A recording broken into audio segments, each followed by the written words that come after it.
जिल्हा प्राथमिक शिक्षक बँकेची नूतन इमारत बांधकाम आणि कर्मचाऱ्यांच्या आकृतीबंध मंजुरीवरून सर्वसाधारण सभेत गदारोळ झालाय। विरोधकांना प्रश्न विचारण्यासाठी सत्ताधाऱ्यांनी माईक दिला नसल्याने त्यांनी सभेत सत्ताधाऱ्यांच्या निषेधाच्या घोषणा दिल्या, तर विद्यमान सत्ताधारी समर्थकांनी पारदर्शी कारभार आणि एक अंकी व्याजदरामुळे सभासदांचे कल्याण करणाऱ्या संचालक मंडळाचा जय जयकार केला। या वादात बँकेची 2.5 तास सभा गाजली। जिल्हा प्राथमिक शिक्षक बँकेची सर्वसाधारण सभा अध्यक्ष संतोष जगताप यांच्या अध्यक्षतेखाली माधवनगर रोडवरील डेक्कन हॉलमध्ये पार पडली। सभेला माजी अध्यक्ष विनायक शिंदे, उपाध्यक्ष फत्तू नदाफ, संचालक श्यामगोंडा पाटील, धनाजी घाडगे, संजय महिन, संचालिका रुपाली गुरव, अनिता काटे आदी संचालक आणि शिक्षक संघाचे नेते अविनाश गुरव, महादेव हेगडे आदी जण उपस्थित होते। सभेत पोलिसांचा मोठा बंदोबस्त आणि सत्ताधाऱ्यांनी सभागृहामधील पुढच्या रांगा व्यापल्याने विरोधकांना व्यासपीठावर समोर जाता आलं नाही। बँकेच्या इमारती बांधण्यासाठी 8 कोटींची उधळपट्टी केली असल्याचा आरोप विरोधी संचालकांनी केला, तर आकृतीबंध नव्याने मंजूर करून कर्मचारी भरती केली जाणार असल्याचा आरोप करत विरोधक आक्रमक झाले। मात्र सत्ताधाऱ्यांनी विरोधकांना माईकच दिला नाही, त्यामुळे विरोधकांनी घोषणाबाजी करत फलक फडकावले। या संचालक मंडळाचे करायचे काय? खाली डोके वर पाय, इमारत व नोकर भरतीवर टपलेल्या बोक्यांचा धिक्कार असो, बेकायदेशीर प्रमोशन देणाऱ्या संचालकांचा धिक्कार असो, सामान्य सभासद कंगाल, चेअरमन संचालक मालामाल, पारदर्शी कारभार करणार, विरोधी संचालकांना प्रोसिडिंग नाही देणार, अशा प्रकारचे फलक विरोधकांनी हातात धरले होते। विरोधकांनी घोषणाबाजी सुरू केल्यानंतर सत्ताधारी गटाच्या समर्थकांनी देखील सत्ताधारी संचालक मंडळाच्या जय जयकाराच्या घोषणा दिल्या, यामुळे गोंधळ निर्माण झाला। आज सांगली जिल्हा प्राथमिक शिक्षक सहकारी बँकेची 73वी वार्षिक सर्वसाधारण सभा या ठिकाणी सत्ताधारी संचालक मंडळानं पोलीस बळाचा वापर करून आम्ही विरोधक म्हणून बँक बचाव कृती समितीच्या माध्यमातून आणि आमचे 2 संचालक आहेत कृष्णा पोळ आणि सचिन खरमाटे यांच्यासोबत यांचा जो कारभार आहे तो कारभाराचा पर्दाफाश करण्याचं नियोजन केलं होतं। आणि यांनी सुरुवातीला विद्यमान चेअरमननी विरोधकांना माईक देण्याचं आश्वासित केलं, म्हणून आम्ही सर्वांनी सनदशीर मार्गानं, लोकशाही मार्गानं ही सभा चांगली पाडण्याच्या दृष्टिकोनातून या ठिकाणी आम्ही सहकार्य केलं। परंतु त्यांनी आपले झालेले जे काही बगलबच्चे होते त्या बगलबच्च्यांनाच माईक दिला। आम्ही विरोधक टाळो पडून त्यांना सांगत होतो माईक द्या, तरी सुद्धा त्यांचं माईक देण्याचं धाडस झालं नाही। याचं कारण त्यांचा जो भ्रष्ट कारभार आहे गेल्या 3 वर्षातला, इमारतीच्या नावाखाली 8,27,00,000 रुपयाचा चुराडा करून प्रत्येक सभासदाचे 12 ते 13,000 रुपये या संचालक मंडळानं या सभासदांचं नुकसान केलेलं आहे। शिवाय आता जी पटेल चौकातली जुनी इमारत आहे, या जुनी इमारतीवर विक्री करून हे मालामाल होणारा हे संचालक मंडळाचा डाव आहे, तर या बोक्यांचा डाव आम्ही हाणून पाडू।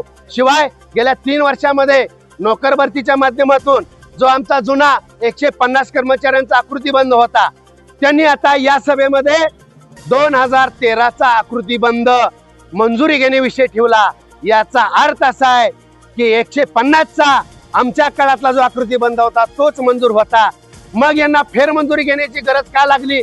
याचा अर्थ असा आहे यांची जी पडद्या मागणं शिपाई करायचा, शिपायाला क्लार्क करायचा, हे जे पद्धतीनं जी चुकीच्या पद्धतीने भरती चालू आहे, आणि म्हणून आम्ही सहकारायुक्त सहकार सचिव आणि मुंबई हायकोर्टमध्ये धाव घेतली आणि मग यांना त्या ठिकाणी विचारणा केली हायकोर्टने, आणि म्हणून यांच्या पायाखालची वाळू घसरल्यामुळं यांनी फेरमंजुरीसाठी 2013चा विषय आकृतीबंधाचा यांनी घेतलेला आहे। आजच्या सभेच्या संदर्भानं आम्ही सगळे विरोधक बँक बचाव कृतीच्या माध्यमातून संयमाची आणि शांततेची भूमिका घेतली होती। आम्ही लोकशाही मानणारे आहोत, परंतु या संचालक मंडळानं आमचा आवाज दाबण्याचा प्रयत्न केलेला आहे।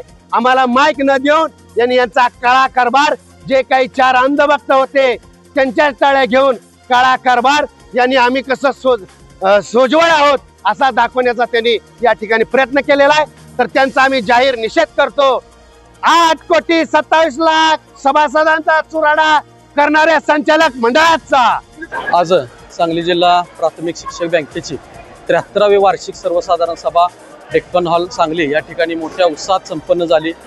विषयपत्रिकेतील सर्व मुद्दे सर्व सभासदांनी मोठ्या घोषणेने आणि टाळ्याच्या गजरात सगळ्या विषयांना मंजुरी दिली।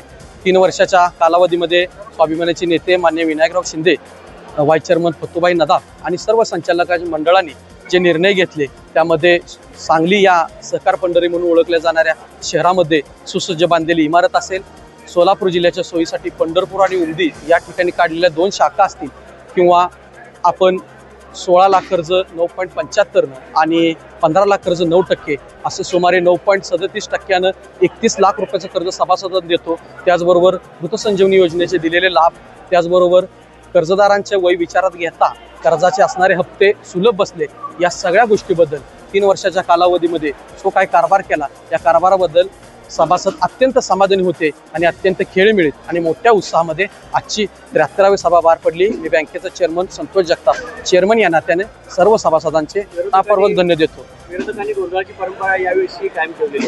विरोधकांनी गोंधळाची परंपरा लोकशाही पद्धतीनं ते विरोध करतील. शेवटी भारतात लोकशाही आहे, परंतु यावेळी निर्णयच एवढे धडाडीचे होते की विरोधकांना सुद्धा अस्तित्वाची त्यांची लढाई होती. आमची लढाई ही सभासदांच्या हिताच होती, पण विरोधकांची लढाई ही अस्तित्वाची होती आणि ती आज दिसून आली. त्यामुळे विरोधकांच्या छोट्याशा विरोधाला न जमता बहुसंख्य सभासद जे 90% हॉल भरला होता तो अतिशय समाधानी आणि उत्साही सभासद वर्ग होता. आणि माझ्या आनंदाची गोष्ट अशी की बँकेच्या इतिहासामध्ये प्रश्न विचारायची एक पद्धत असते अहवाल मिळाल्यानंतर, परंतु 17 तारखेपर्यंत प्रश्न विचारायचे असतात. सांगली जिल्ह्यातून बँकेच्या विरोधात एकही प्रश्न विचारला नाही, उलट सुमारे 41 पत्र ही निर्णयाच्या अभिनंदनाची आली. याबद्दल मी अत्यंत चेअरमन या नात्याने समाधानी आहे.